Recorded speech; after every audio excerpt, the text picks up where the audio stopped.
Donc pour présenter rapidement ce que fait Tralala, nous on est un créateur d'expériences numériques éducatives.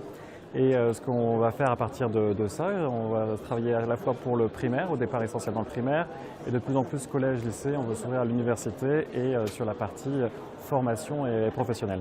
Donc quand on parle d'expérience numérique éducative, ce qu'on va faire, c'est on va créer des guides qui sont complètement pas à pas, une vraie expérience qui est complètement guidée, qui est ce qu'on appelle même 110% guidée. On a un pilote automatique et hop, on va pouvoir tout faire sur une thématique qui va être par exemple l'apprentissage du code, la culture numérique, la laïcité, les relations filles-garçons.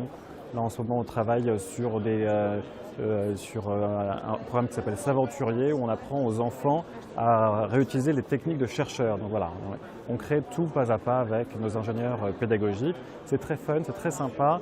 Il y a de l'avant, du pendant, du après et ce qu'on veut, c'est que celui qui est au fond de la classe à côté du radiateur, il va se réveiller à ce moment-là, il va vraiment s'amuser quand il va faire nos expériences.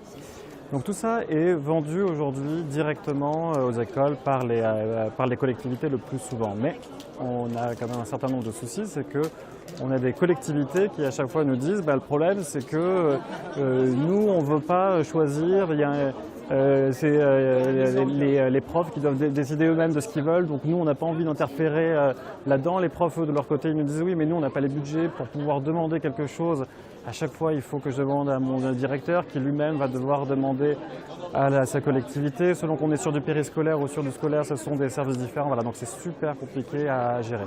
C'est en ça que de notre côté, vu les difficultés qu'il peut y avoir sur ce système-là, c'est de voir comment est-ce qu'on peut monter vers du collège, monter vers du lycée, monter vers de l'université et donc de la formation où on pense qu'il y a davantage de revenus possibles, il y a davantage de marchés pour pouvoir y arriver. L'autre possibilité sinon qui est envisagée, sur laquelle on a déjà travaillé beaucoup, c'est de se faire sponsoriser, c'est de trouver du mécénat, c'est de trouver des fondations qui vont nous permettre de donner la gratuité sur l'ensemble des programmes que l'on développe. On l'a déjà expérimenté par le passé, ça a bien fonctionné et on est en train de voir avec les profs qui ne sont pas forcément réfractaires à cette idée-là, d'avoir justement des programmes qui sont donc sponsorisés. Voilà.